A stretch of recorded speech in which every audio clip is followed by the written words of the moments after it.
चीन और भारत का सीमा विवाद लगातार जारी है, लेकिन अब भारत ने चीन के प्रति अपनी रणनीति में बदलाव के संकेत दिए हैं।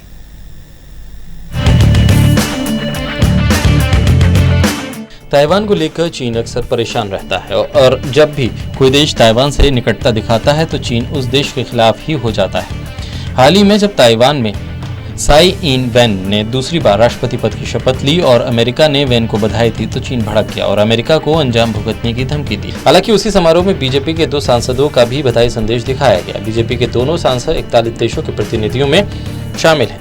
इन्होंने ताइवान के राष्ट्रपति को बधाई संदेश दिया। हालांकि अभी तक इस पर चीन की तरफ से कोई प्रतिक्रिया नहीं आई है। भारत हमेशा से ताइवान को लेकर बीजिंग की वन चाइना पॉलिसी को मानता रहा और इसके साथ ही किसी भी तरह के कूटनीतिक संबंध स्थापित नहीं किए, लेकिन अब इस नीति में बदलाव के संकेत देखने को मिल रहे हैं और बीजेपी के दोनों सांसदों का ताइवान के राष्ट्रपति को बधाई संदेश देने के बाद इन संकेतों को और बल मिल रहा है। बीजेपी की सांसद मीनाक्षी लेखी और राहुल कासवान ने ताइवान के लोकतांत्रिक स्वरूप की तारीफ की। उन्होंने साझा संदेश में बीजेपी सांसदों ने कहा, भारत और ताइवान 2 लोकतांत्रिक देश हैं और स्वतंत्रता, लोकतंत्र और मानवाधिकार जैसे समान मूल्यों से जुड़े हैं।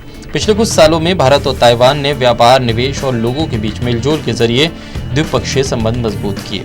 दरअसल ताइवान को चीन एक देश 2 सिस्टम का हिस्सा मानता है, जबकि ताइवान खुद को स्वतंत्र मानता है। हांगकांग भी इसी सिस्टम के तहत चीन का हिस्सा है।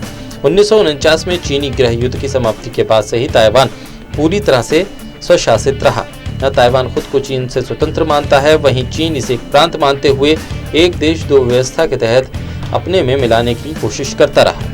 चीन का तो यहाँ तक मानना है कि जरूरत पड़ने पर ताइवान का विलय बलपूर्वक भी किया जा सकता है। यही नहीं, अंतर्राष्ट्रीय संगठनों में ताइवान की भागीदारी के रास्ते में भी चीन ने बाधा खड़ी की है। हाल ही में विश्व स्वास्थ्य संगठन में जब ताइवान को पर्यवेक्षक का दर्जा देने की मांग उठी तो चीन ने इसका विरोध किया। हालांकि ताइवान के राष्ट्रपति चीन से इतर अपनी अलग राय रखते हैं। राष्ट्रपति साई ने अपने पद की शपथ लेने के बाद दिए भाषण में कहा कि हमने कब्जे और आक्रामकता के दबाव में सफलतापूर्वक प्रतिरोध किया। हम तानाशाही से लोकतंत्र की तरफ आगे बढ़े हैं। एक वक्त था जब हम पूरी दुनिया में अलग थलग पड़ गए थे, लेकिन तमाम चुनौतियों के बीच हमने लोकतंत्र और स्वतंत्रता के मूल्यों को संजोए रखा। लेकिन साई के इस बयान के बाद चीन की तरफ से भी तुरंत प्रतिक्रिया आई। चीन ने कहा कि ताइवान की आज़ादी के लिए कोई गुंजाइश नहीं छोड़ेगा।